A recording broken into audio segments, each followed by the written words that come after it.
Assalamualaikum Bu Ainah, bagaimana kabarnya hari ini? Waalaikumsalam Pak Budi, alhamdulillah baik. Bagaimana Pak Budi sendiri? Alhamdulillah Oh, baik juga Bu. bagi- Nah, iya, sesuai dengan janji kita kemarin, apa nih yang ingin Ibu Ainah bicarakan pada hari ini? ini Pak, ada yang mau dibicarakan sedikit nih tentang kondisi pembelajaran saya di kelas. Oh, jadi Bu Ainah mau menceritakan tentang kondisi pembelajaran di kelas ya. Memangnya Bu Ainah punya harapan apa dengan pembicaraan kita hari ini? Saya berharap setelah pembicara, eh, pem- saya berharap setelah berbicara dengan Pak Budi, saya dapat menemukan solusi agar murid-murid saya itu semua dapat fokus dalam pembelajaran yang saya sampaikan di kelas. Baik, jadi Bu Ainah ingin agar semua murid Ibu itu dapat fokus dalam pembelajaran yang disampaikan Ibu di kelas. Kalau boleh saya tahu, situasi pembelajaran Bu Ainah saat ini seperti apa, Bu? Situasi saat ini menurut saya masih ada yang kurang fokus dalam pembelajaran, sehingga berakibat pada hasil pembelajaran yang kurang maksimal. Padahal sebagian besar pembelajaran yang saya lakukan sudah menggunakan IT dengan menyediakan video-video pembelajaran yang sesuai dengan materi yang saya sampaikan. Begitu, Pak. Ya, jadi situasinya saat ini karena masih ada yang kurang fokus dalam pembelajaran, sehingga berakibat pada hasil pembelajaran yang kurang maksimal. Padahal Bu Aina sendiri sudah menyediakan video-video pembelajaran yang sesuai dengan materi Ibu sampaikan. Menurut Bu Aina saat ini apa yang menyebabkan pembelajaran di kelas Ibu menjadi kurang fokus, Bu? Sepertinya pembelajaran yang saya sampaikan masih ada yang kurang sesuai dengan minat atau Eh, Menurut Bu Aina nih,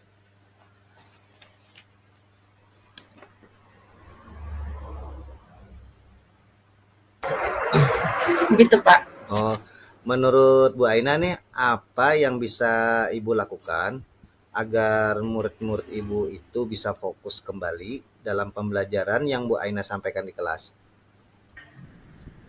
Sepertinya nanti saya akan melakukan pembelajaran yang berdiferensi, yang sesuai dengan kebutuhan mereka, sehingga anak-anak tertarik dan lebih fokus dalam pembelajaran. Baik. Jadi Bu Aina ini akan melakukan pembelajaran yang berdiferensiasi ya, agar murid-murid Ibu bisa fokus kembali. Nah, pembelajaran berdiferensiasi seperti apa yang akan Bu Aina lakukan nantinya? Untuk melakukan pembelajaran yang berdiferensiasi, tentunya hal yang pertama saya lakukan adalah mengidentifikasi kebutuhan peserta didik. Kemudian membuat rencana pembelajaran yang berdiferensi. Selanjutnya saya akan mempersiapkan media pembelajaran yang sesuai dengan gaya belajar mereka, Pak. Wah, bagus sekali itu Bu. Nah, selain melakukan pembelajaran berdiferensiasi, apakah ada cara lain yang bisa Ibu lakukan agar anak-anak tadi bisa lebih fokus dalam pembelajaran, Bu? Ya, nah selain itu saya juga akan mengintegrasikan pembelajaran sosial emosional dalam proses pembelajaran berdiferensiasi nanti. Menarik sekali, Bu. Jadi, selain melakukan pembelajaran berdiferensiasi, Bu Aina juga akan mengintegrasikan pembelajaran sosial emosional dalam proses pembelajaran. Menurut Bu Aina, pembelajaran sosial emosional seperti apa yang akan diterapkan nantinya di kelas, Bu? Saya ingin mengintegrasikan pembelajaran sosial emosional terutama kesadaran diri dan manajemen diri dalam pembelajaran saya nanti.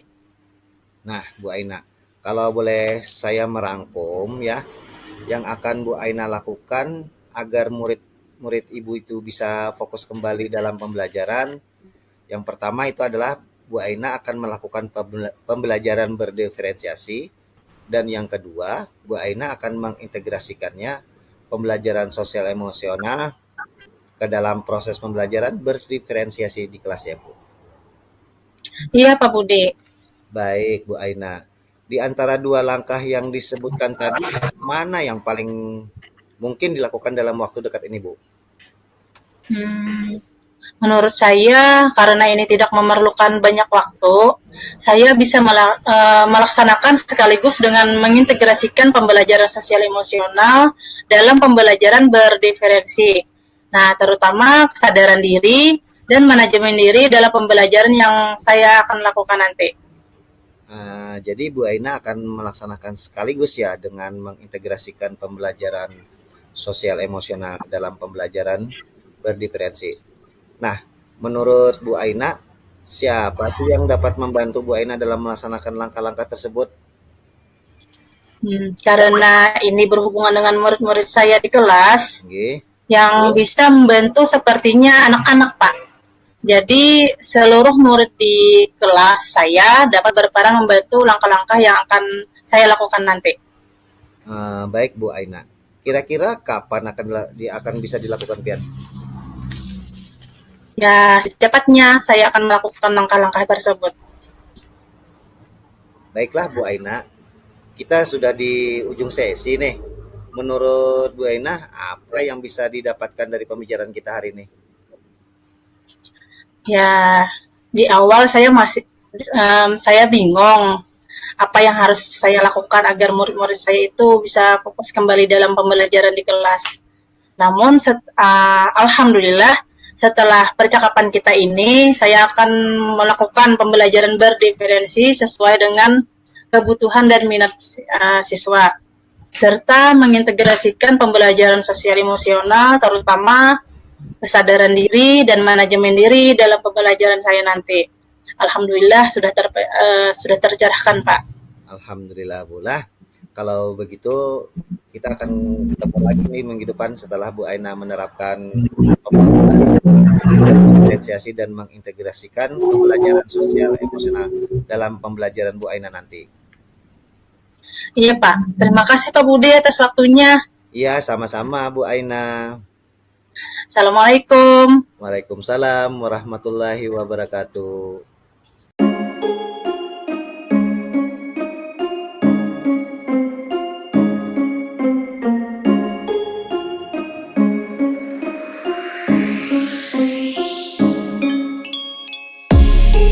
Budi, bagaimana kabarnya? Waalaikumsalam Ibu Asmawati. Alhamdulillah sehat Bu. Alhamdulillah. Bapak Budi, kira-kira apa topik yang kita bahas pada pertemuan hari ini? Dan kira-kira apa yang ingin Bapak dapatkan dari pertemuan kita hari ini? Iya Bu, saya memang lagi bingung nih berkaitan dengan coaching dan saya ingin dapatkan dari pertemuan ini adalah bagaimana memahami dengan betul dari penerapan coaching tersebut. Oh, baik Bapak Budi. Tadi Bapak mengatakan mempunyai masalah dengan coaching. Masalah apa ya Bapak? Kita kan kalau nanti sudah menjadi guru penggerak nih, nantinya kita akan melakukan coaching kepada rekan sejawat di sekolah kita. Saya ini kan kadang-kadang kalau ngobrol bisa kebablasan dengan memberikan pertanyaan seperti orang yang sedang mengintegrasi. Bukan kayak ini menggali potensi rekan sejawat Bu. Jadi bagaimana sih caranya supaya pertanyaan saya itu benar-benar terarah supaya dapat membantu rekan sejawat itu Bu? Oh, gitu ya Pak. Kalau menurut pengetahuan Bapak nih, coaching itu apa sih Bapak? Kalau menurut saya, coaching itu kayak seperti kita berinteraksi Bu, berkomunikasi atau bercakap-cakap, di mana coach mencoba menggali informasi, potensi apa sebenarnya yang menjadi tujuan coach. Karena coach pasti mempunyai tujuan dan dia punya potensi apa. Dan mereka bisa menggunakan potensinya nanti untuk mencapai tujuan atau menemukan solusi dari masalahnya. Seperti itu Bu yang saya ketahui tentang coach. Oh, seperti itu ya Bapak. Jadi pemahaman Bapak tentang coaching itu seperti seperti adanya komunikasi antara coach dan coach. Nah, tadi Bapak mengatakan katanya takut nanti seolah-olah bertanya seperti orang mengintegrasi. Nah, menurut Bapak, mengintegrasi itu seperti apa ya, Pak? Ya Bu, kadang kalau kita tanya apa yang dilakukan, progresnya seperti apa, tapi kadang kita tuh mungkin karena saking semangat ya Bu, jadi kita menanyakannya mungkin seperti nada suara kita ini seperti orang mengintegrasi. Sebenarnya suara kita yang seperti orang menginterogasi sebenarnya maksud kita memang untuk itu. Cuma mungkin kesannya itu terlihat bukan ingin menggali, tapi ingin lebih pada pengen tahu itulah Bu. Jadi kesannya itu yang saya takutkan. Oh, iya betul Pak. Jadi takutnya pertanyaan Bapak nanti seperti seorang polisi yang sedang melakukan pemeriksaan ya Pak. Jadi menurut Bapak, upaya apa yang ingin Bapak lakukan supaya menghindari kesan seperti mengintegrasi itu Pak? Mungkin saya harus banyak nonton video Bu tentang coaching supaya pengaturan intonasi atau semacam tata cara bicara yang pelan itu gimana. Karena kebiasaan kita tuh ngomongnya cepat ya Bu. Atau mungkin saya juga akan mencari contoh gimana sih cara mengajukan pertanyaan yang tidak menimbulkan kesan kita kepo. Gitu ya Bapak. Jadi Bapak nanti akan mencari-cari contoh lewat video-video ya. Nah, selain itu, apakah ada upaya lain nih yang mungkin akan Bapak libatkan seperti siapa gitu Bapak? Ya Bu, saya juga punya rencana nih dengan teman saya yang sudah menjadi CGP. Karena saya merasa teman saya itu dalam coachingnya itu kalem, tidak seperti saya. Dan juga dia lebih menguasai nih tentang coaching. Jadi saya akan mengatur waktu untuk ketemuan dengan teman saya tersebut untuk menimba ilmu dan saling sharing, Bu. Baik Bapak. Kira-kira kapan ya Bapak akan mengadakan pertemuan dengan teman Bapak itu? Maunya sih sesegera mungkin, Bu. Karena kita juga diburu dengan jadwal kita. Nanti kita bikin janji dulu karena beliau juga lagi sibuknya dalam pendidikan guru penggerak nih. Tapi yang jelas sesegera mungkin lah karena kita harus menguasai tentang coaching itu juga. Nah, tadi Bapak sudah mengatakan akan menonton video coaching, sharing dengan teman Bapak yang sudah jadi CGP. Nah, selain itu ada lagi yang ingin Bapak libatkan dengan yang lebih dekat lagi dengan Bapak? Benar Bu, yang pastinya saya ingin latihan coaching dengan istri saya nih. Setelah itu saya juga akan latihan dengan teman-teman sejawat. Oh iya, luar biasa sekali semangat Bapak ya. Selain menonton video tentang coaching, Bapak juga akan melakukan praktik langsung latihan coaching dengan istri Bapak di rumah. Nah, dari yang kita diskusikan tadi, ini kira-kira apa yang dapat Bapak simpulkan? Alhamdulillah Bu, setelah ngobrol dengan Ibu tadi, yang tadinya saya tidak kepikiran bahwa saya harus latihan coaching dengan baik dan juga harus mencari referensi atau contoh-contoh cara bertanya yang tidak menimbulkan kesan kita menginterogasi itu tadi Bu. Terus bagaimana perasaan Bapak saat ini? Alhamdulillah tentunya senang sekali Bu. Akhirnya saya jadi optimis. Saya bisa dan mampu mengemban tugas sebagai guru penggerak nantinya di sekolah saya dan juga pastinya harus tetap belajar. Ya, alhamdulillah. Semoga penerapan coachingnya Bapak berjalan lancar dan sesuai dengan apa yang Bapak harapkan. Semangat terus ya Bapak Budi. Ya Bu, terima kasih untuk Bu Asmawati. Sampai ketemu lagi ya Bu di lain waktu. Assalamualaikum Bu Asma. Sama-sama Bapak Budi. Waalaikumsalam warahmatullahi wabarakatuh.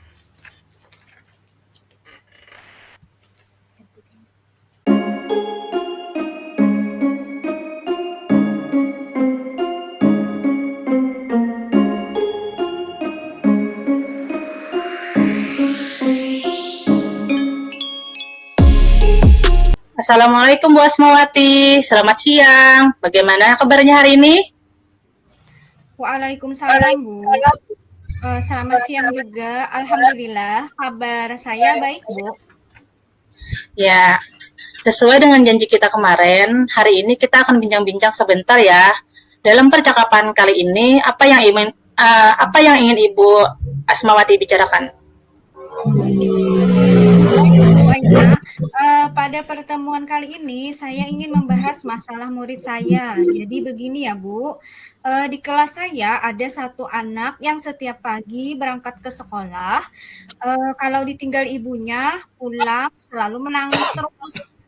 Anak tersebut maunya selalu ditungguin oleh ibunya. Bahkan anak tersebut ingin ibunya ikut duduk di dalam kelas ketika pembelajaran berlangsung. Jadi saya ingin anak tersebut bisa mandiri, tidak bergantung dengan ibunya terus. Sebab pada usia anak tersebut sudah ada pada tahap mampu untuk mandiri, mandiri dalam hal bersekolah tanpa diantarkan ibunya.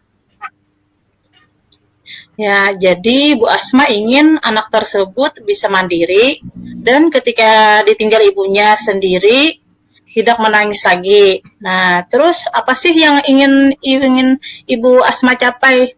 Apa yang ingin kita hasilkan dari percakapan kita ini? Baik, saya ingin mendapatkan pemecahan masalah tentang anak tersebut yang sering menangis di kelas, itu menjadi mandiri dan bisa beradaptasi dengan teman-temannya. Oke, baik Bu Asma.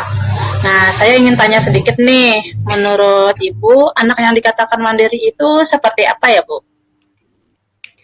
Menurut saya, anak yang mandiri di usia anak tersebut itu sudah tidak bergantung lagi kepada orang lain, sudah bisa melakukan hal sekecil apapun. Contoh kecil, anak sudah berani di dalam kelas tanpa pendampingan orang tuanya. Minimal dia tidak menangis ketika ditinggal orang tuanya, Bu. Oh iya, jadi indikator pertama anak tidak menangis lagi ketika ditinggal orang tuanya. Kira-kira apa ya penyebabnya anak tersebut sering menangis ketika ditinggal di kelas? Mungkin anak tersebut kurang nyaman dengan lingkungan belajarnya, dia masih belum sepenuhnya akrab dengan teman-temannya, atau bisa juga dia takut dengan saya sebagai guru, Bu. Oke, baik. Berarti anak tersebut menangis karena belum bisa beradaptasi, membaur dengan teman-temannya. Begitu ya, Bu? Ya betul seperti itu, Bu Aina. Kira-kira apa yang bisa Ibu Asma lakukan supaya anak tersebut bisa beradaptasi dengan lingkungannya? Supaya anak tersebut nyaman dengan lingkungannya dan cepat akrab dengan teman-temannya. Sepertinya saya akan menciptakan lingkungan belajar yang nyaman dan tentunya menyenangkan, Bu. Iya, bagus sekali Bu Asma. Bu Asma akan menciptakan lingkungan belajar yang nyaman dan menyenangkan. Nah, menurut Ibu, bagaimana membuat lingkungan belajar yang nyaman dan menyenangkan itu? Menurut saya itu saya akan menyetting kelas saya semenarik mungkin dengan memberikan hiasan-hiasan yang menarik, permainan edukatif yang beragam, kemudian melaksanakan pembelajaran berdiferensiasi serta memajang hasil karya siswa, hasil karya anak tadi agar dia merasa bangga dan merasa memiliki kelas tersebut sehingga mereka akan merasa betah di kelas tersebut, seperti itu, Bu. Wah, menarik sekali itu, Bu. Jadi nanti Bu Asma akan menghias kelasnya sesuai minat anak tersebut. Kemudian akan memajang hasil karyanya, memberikan permainan edukatif, serta akan melaksanakan pembelajaran berdiferensi. Begitu ya, Bu? Iya, betul, Bu. Nah, agar ia akrab dengan teman-temannya, kira-kira apa yang akan Ibu lakukan? Saya akan mengimplementasikan pembelajaran sosial emosional, mengintegrasikan dengan budaya positif yang akan menciptakan iklim positif di kelas seperti itu, Bu. Baik, Bu Asma. Nah, kira-kira langkah apa saja nih dalam mengimplementasikan pembelajaran sosial emosional dan apa saja yang akan Ibu lakukan? Saya akan melakukan pembelajaran berdiferensiasi yang terintegrasi dengan kompetensi sosial emosional untuk menciptakan budaya positif dan iklim positif. Terus saya akan membuat keyakinan kelas, papan emoji, dan melakukan restitusi seperti itu, Bu Aina. Iya, baik sekali Bu Asma. Saya kira ini sangat menarik sekali loh. Nah, kalau begitu,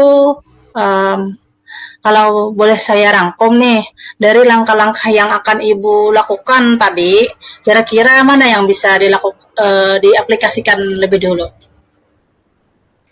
Baik, menurut saya yang pertama yang saya akan aplikasikan adalah menciptakan lingkungan belajar yang menyenangkan dengan menghias kelas, menyediakan permainan edukatif yang beragam, melaksanakan pembelajaran yang menyenangkan, dan juga saya akan memajang hasil karya murid di papan pajangan agar mereka bangga dan merasa memiliki kelasnya.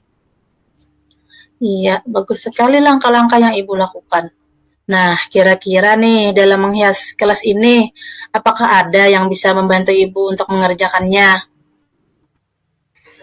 Rencananya saya akan berkolaborasi dengan orang tua murid dan juga akan mengajak anak dengan melibatkan anak murid supaya anak tersebut merasa bangga dan merasa memiliki kelasnya, Bu. Iya. Nah, jadi Bu Asma akan berkolaborasi dengan orang tua murid dengan melibatkan anak murid tersebut agar mereka bangga dan merasa memiliki kelasnya. Nah, kira-kira kapan nih Bu rencana akan dilaksanakan? Mulai besok, Bu, saya sudah memulai mendiskusikan terlebih dahulu dengan orang tua murid dan tentunya menyiapkan bahan untuk menghias kelas. Iya, baik Bu. Saya sangat antusias sekali ingin melihat bagaimana nanti hasilnya. Nah, Bu Asmawati, dari percakapan yang sudah kita lakukan hari ini, apa yang sudah Ibu dapatkan? Jadi, yang saya dapatkan itu untuk membuat anak-anak tidak menangis lagi, ditinggal ibunya di sekolah, saya akan menciptakan lingkungan belajar yang menyenangkan dengan menghias kelas, melibatkan murid dan orang tuanya, terus melakukan pembelajaran berdiferensiasi yang menyenangkan dengan belajar sambil bermain, yaitu sesuai bakat dan minatnya dengan mengintegrasikan sosial emosional seperti itu, Bu. Oke, Bu, baik.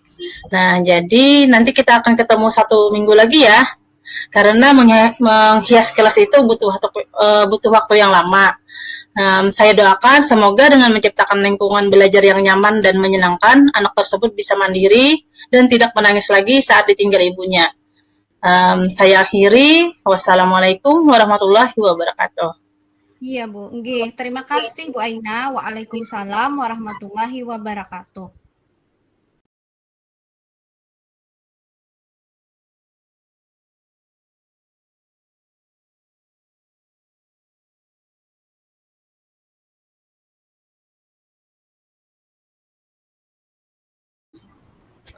Baiklah, saya ingin menyampaikan hasil refleksi kegiatan kita pada hari ini tentang coaching, yang mana coaching kita pada hari ini berjalan dengan baik, kemitraan kolaborasi yang baik antara coach dan coacher, sehingga lebih leluasa menyampaikan pendapatnya. Yang kedua, yang perlu saya perbaiki adalah bagaimana cara coach mengajukan pertanyaan berbobot untuk menggali segala kekuatan yang ada pada diri coacher. Yang ketiga, agar tetap dalam keadaan presence sebelum melakukan coaching, saya harus mempunyai gambaran pertanyaan yang nanti akan diajukan, dan kemudian pada sesi coaching harus fokus mendengarkan coacher dan mendengarkan coacher dari membuat catatan kecil tentang apa yang disampaikan coacher. Yang keempat itu adalah bagaimana untuk meningkatkan, saya akan terus berlatih sebagai coaching dan merefleksikannya. Demikian, Bu. Ya.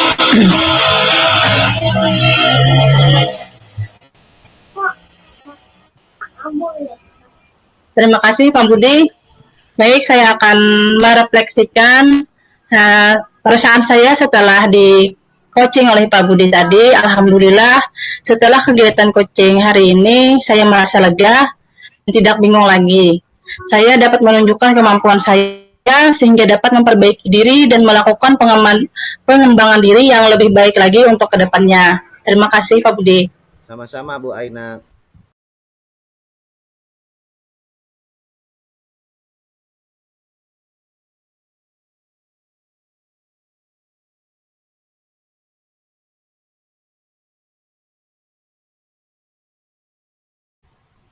Refleksi saya tentang kegiatan coaching hari ini yang sudah berjalan dengan baik adalah kemitraan yang baik antara coach dan coacher sehingga lebih leluasa menyampaikan pendapatnya.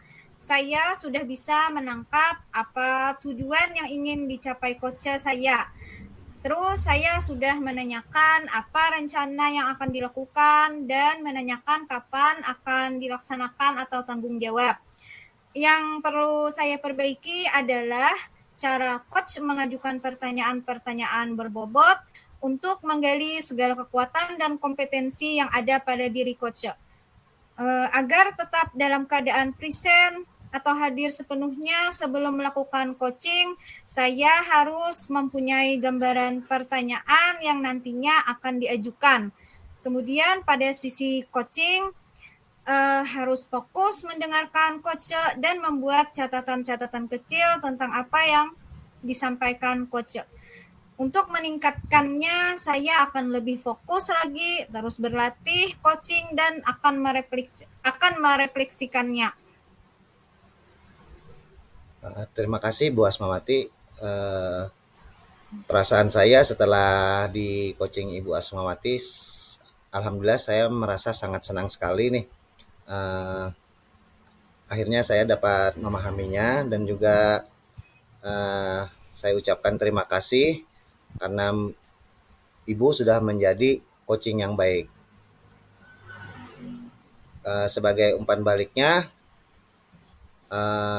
yang saya rasakan saat di coaching, senang dapat mempraktikkan langsung, dapat melakukan refleksi sehingga dapat menerapkannya di sekolah nanti ya.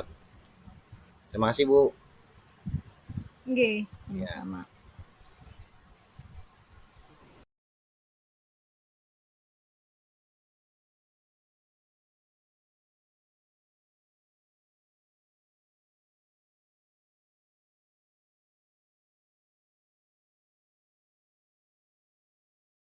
Baik, refleksi saya tentang kegiatan coaching hari ini. Yang pertama, apa yang sudah berjalan dengan baik selama percakapan, alhamdulillah coaching dapat berjalan dengan lancar. Saya dapat melakukan coaching sesuai dengan alur tirta, sehingga coach saya dapat menemukan sendiri solusi dari permasalahannya. Yang kedua, yang masih perlu diperbaiki dan ditingkatkan dari kegiatan coaching hari ini adalah tentang penyelesaian masalah yang masih belum bisa sepenuhnya akan berhasil. Adapun yang akan saya lakukan untuk tetap dalam kondisi present atau kehadiran penuh, saya akan mendengarkan dan memperhatikan sepenuhnya bagaimana coach saya bercerita, bagaimana bahasa tubuhnya, dan apa permasalahan yang dihadapinya. Dan yang saya akan lakukan untuk memperbaiki atau meningkatkan kegiatan coaching yang akan datang adalah saya akan fokus lagi dan bisa lebih mengarahkan lagi bagaimana solusi yang tepat untuk permasalahan coach saya. Ya, terima kasih. Yang saya rasakan ketika di coaching Ibu Nur Aina tentunya alhamdulillah ya sangat senang dapat mempraktikkan langsung coaching, dapat melakukan refleksi sehingga dapat menerapkannya di sekolah, terus dapat menemukan solusi dari permasalahan saya. Terima kasih saya ucapkan kepada Ibu Nur Aina karena sudah menjadi coach yang sangat baik. Sama-sama Bu Asmawati. Sama-sama.